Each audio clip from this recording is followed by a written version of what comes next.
Hello, everybody, and welcome to a short reading of. It's not really short, but it's going to be part one of reading Fire and Ice of the Warrior Cat series by Aaron Hunter.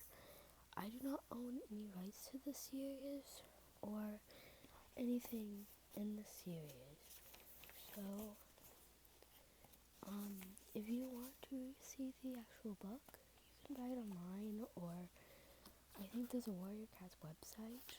I do not know. Yeah. We're going to start after the prologue because I don't really usually read the prologue. So yeah. Okay. Time to read Chapter 1 of Fire and Ice, Book 2 of the first Warrior Cats series. It's the Prophecies Began series, so it's the first series. Fireheart shivered. His flame-colored fur was still green leaf light. It would be a few moons before it was thick enough to keep out cold like this. He shuffled his 4 paws on the hard earth.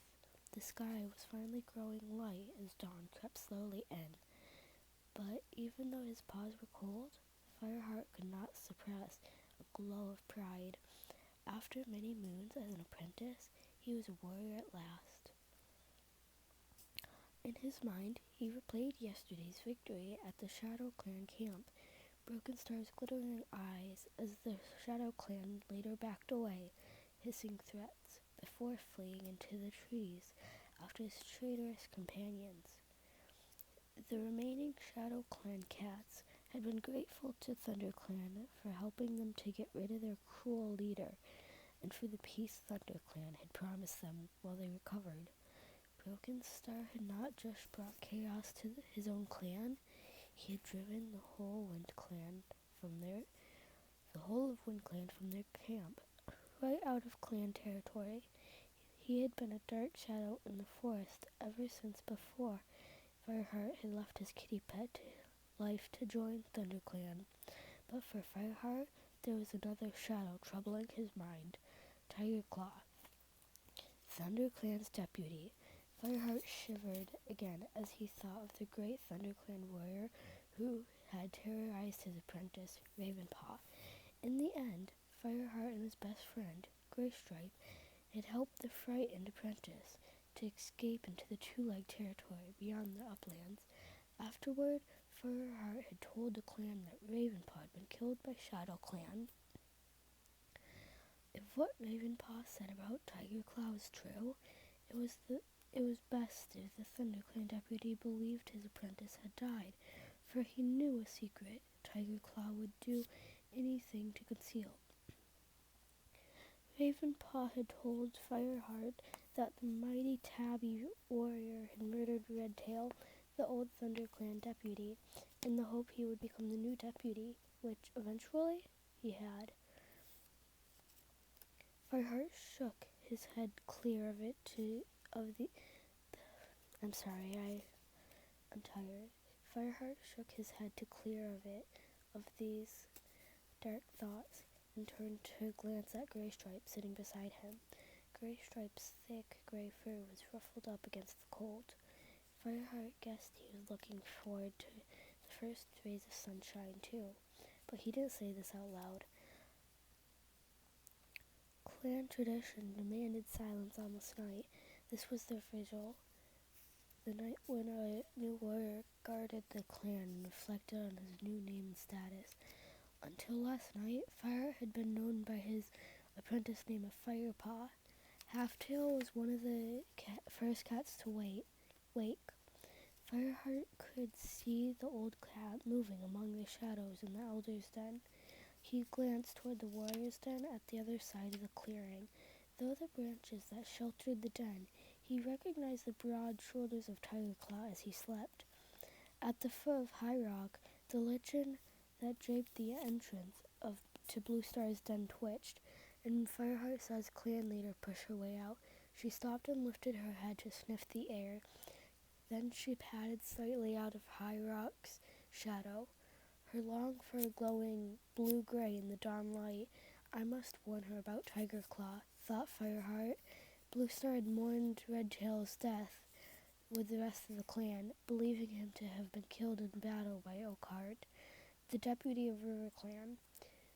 Fireheart had hesitated before, knowing how important Tiger Claw was to her, but the danger was too great. Bluestar needed to know that her clan was harboring a cold-blooded murderer. Tiger Claw emerged from the warriors' den and met Bluestar at the edge of the clearing. He murmured something to her, his tail flicking urgently. Fireheart stifled his instinctive meow of greeting. The sky was growing light, but until he knew for sure that the sun was above the horizon, he dared not break his silence. Impatience fluttered in his chest like a trapped bird. He must speak with Bluestar as soon as he could, but for now, all he could do was nod respectfully at the two cats as they passed him. Beside him, Graystripe nudged Fireheart and pointed upwards with his nose. An orange glow was just visible on the horizon. Glad to see the dawn, you two. White Storm's deep meow took Fireheart by surprise. He had not noticed the white warrior approaching. Fireheart and Graystripe nodded together. It's all right. You may speak now. Your vigil is over. White Storm's voice was kind. Yesterday he had fought side by side with Fireheart and Graystripe in battle with Shadow Clan.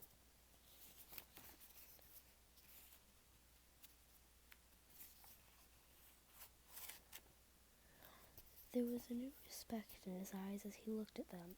Thank you, White Storm. Fireheart meowed gratefully. He stood and stretched his stiff legs one at a time. Graystripe pushed himself up too. Brr, he meowed, shaking the chill from his fur. I thought the sun would never come up. A scornful voice mewed from the apprentice's den. The great warrior speaks. It was Sandpaw, her pale orange coat fluffed up with hostility. Dustpaw was sitting beside her with his dark tabby pelt. He looked like Sandpaw's shadow. He puffed out his chest importantly and mocked. I'm surprised such heroes can even feel the cold. Sandpaw purred with amusement. White Storm shot them with a stern look. Go and find something to eat, then rest, he ordered Fireheart and Graystripe. The older warrior turned away and padded toward the apprentice's den. Come on, you two, he mewed to Sandpaw and Dustpaw. It's time for your training. I hope he has been chasing blue squirrels all day. I am so sorry. Graystripe hissed to Fireheart as they headed toward the corner where a few pieces of fresh kill remained from last night. But there aren't any blue squirrels, Fireheart mewed in confusion. Precisely, Graystripe's amber eyes gleamed. You can't exactly blame them. They did begin their training before us, Fireheart pointed out mildly. If they'd fought in the battle yesterday, they probably would have been made warriors too. I suppose, Graystripe shrugged. Hey look, they'd reached the fresh pile kill. One mouse each in a chaffinch to share. The two friends picked up their meal and looked at each other. Graystripe's eyes suddenly sparkled with delight. I suppose we take it to the warrior side of camp now, he meowed.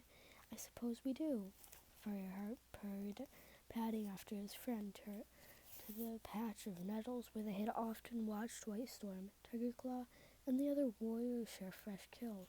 Now what? Asked Graystripe, gulping down his last mouthful. I don't know about you, but I think I could sleep for half a moon. Me too, Fireheart agreed. The two friends got to their paws and made their way towards the warrior's den. Fireheart stuck his head through the low-hanging branches. Mousefur and Longtail were still asleep on the other side of the den. He pushed his way inside and found a patch of moss at the edge. The smell told him it wasn't a sleeping place already used by another warrior. Graystripe settled down beside him. Fireheart listened as Graystripe's steady breaths relaxed into long, muffled snores. Fireheart felt equally exhausted, but he was still desperate to talk to Bluestar. From where he lay, his head flat to the earth, he could just see the camp entrance. He stared at it, waiting for his leader's return, but gradually his eyes began to close, and he gave in to his longing for sleep. Fireheart could hear roaring around him, like wind in tall trees. The acid stench of the thunder path stung his nostrils, together with a new smell, sharper and more terrifying. Fire!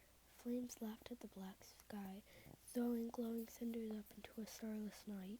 To Fireheart's amusement, silhouettes of cats flitted in front of the fire. Why hadn't they run away? One of them stopped and looked straight at Fireheart. The Tom's eyes glinted in the darkness, and he lifted his long, straight tail as if in greeting. Fireheart trembled as a memory burst into his mind of the words that Spotted Leaf, the former Thunder Clan medicine, had said to him before her untimely death. Fire will save the clan.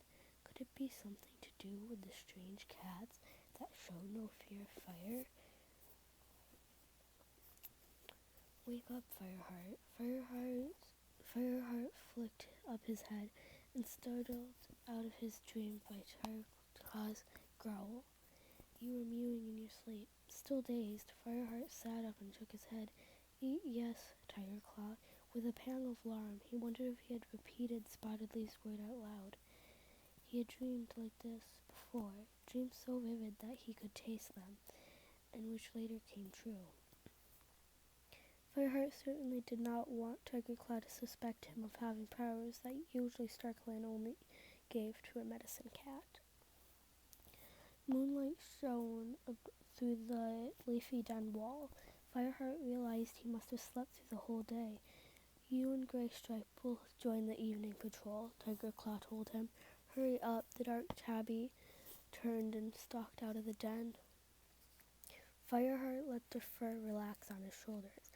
Clearly Tigerclaw didn't suspect anything unusual about his dream, but while Fireheart's secret was safe, he was equally determined to expose the murderous truth about Tigerclaw's role in Redtail's death. Fireheart licked his lips. Graystripe lay beside him, washing his flank. They had just finished sharing a meal beside the camp clearing. The sun had set and Fireheart could see the moon, almost full now, gleaming in a cold, clear sky. The past few days had been busy. It seemed that every time they lay down for a rest, Tigerclaw sent them out on patrol for a hunting mission. Fireheart had stayed alert, looking for a chance to talk with Bluestar alone, but when he wasn't on one of Tigerclaw's missions, the ThunderClan leader always seemed to have her deputy at her side. Fireheart began to wash his paw, his eyes flicking around the camp, searching hopefully for Bluestar. What are you looking for? Mewed Graystripe through a tongue full of fur. Bluestar, Fireheart answered, lowering his paw. Why? Graystripe stopped washing and looked at his friend. You've had one eye on her ever since our vigil. What are you planning to do? I have to tell her where Ravenpaw is and warn her about Tigerclaw, Fireheart meowed. You promised Ravenpaw you'd tell them he was dead. Graystripe sounded amazed. I only promised to tell Tigerclaw he was dead. Bluestar should know the whole story. She needs to know what her deputy is capable of. Graystripe lowered his voice to an urgent hiss. But we only have Ravenpaw's word that Tigerclaw killed Redtail. Don't you believe him? Fireheart couldn't help the feeling, but be shocked by his friend's doubts. Look, if Tigerclaw lied about killing Oakheart in revenge for Redtail's death, that means Redtail must have killed Oakheart himself. And I can't believe that means Redtail would have deliberately killed another clan deputy in battle. It goes against the warrior code. We fight to prove our strength and defend our territory, not to kill each other. But I'm not trying to make accusations against Redtail, Fireheart protested. It's Tiger Claw who is the problem. Redtail had been the Thunder Clan deputy before Tiger Claw. Fireheart had never met him, but he knew Redtail had been deeply respected by all the clan. Greystripe didn't meet Fireheart's gaze. What are you saying has implications for Redtail's honor? And none of the other cats have a problem with Tiger Claw. It was only Ravenpaw who was scared of him. An uneasy shiver ran down Fireheart's spine. So you think Ravenpaw made up the story because he didn't get along with his mentor? He meowed scornfully. Okay, I am tired. I need to sleep. So I'm going to bed. So until the end of chapter 1, we have 5 pages about. We're stopping on page 13. So yeah.